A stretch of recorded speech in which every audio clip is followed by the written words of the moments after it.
تفتكر لما ترفع صورتك عشان تتحول لكرتون الصورة دي بتروح فين؟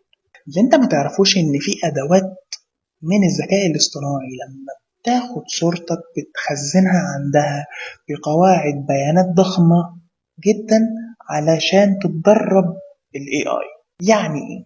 يعني ممكن تطلع وشك على صور إباحية أو صور مزيفة وانت مش داري. انت مش داري خالص، وده أكبر غلط.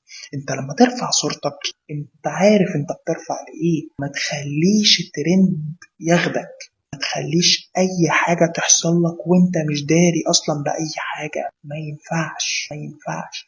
هتلاقي نفسك بيضغط عليك وكمان بيبتزك او بيبتزوك بمعنى اصح، وانت اصلا مش عارف ايه اللي بيحصل ورايح فين وجاي منين. مجرد صورة اترفعت، صورة واحدة اترفعت شقلبت لك حياتك.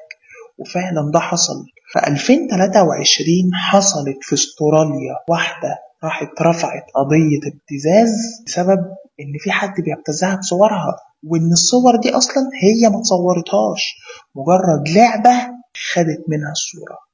شكرا. خدت منها الصورة ركبتها على صور إباحية، بالتالي بتتهدد بيها دلوقتي. ودلوقتي راحت رفعت قضية 2023 لما حاجة زي كده حصلت.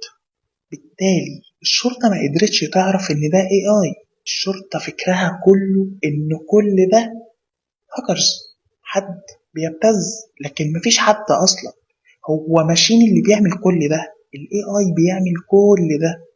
وشك بيتحول لبيانات وبيتباع كأنه منتج، أو بيبتزك بيه أو يبتزك انت بيه. ما تستبعدش تلاقي صورتك في لعبة أو إعلان أصلا من غير ما تاخد إذنك انت. احمي نفسك وما تعرفش حاجة. احمي نفسك، احمي نفسك كويس، وما ترفعش حاجة وانت مش مستعد انها تتسرب.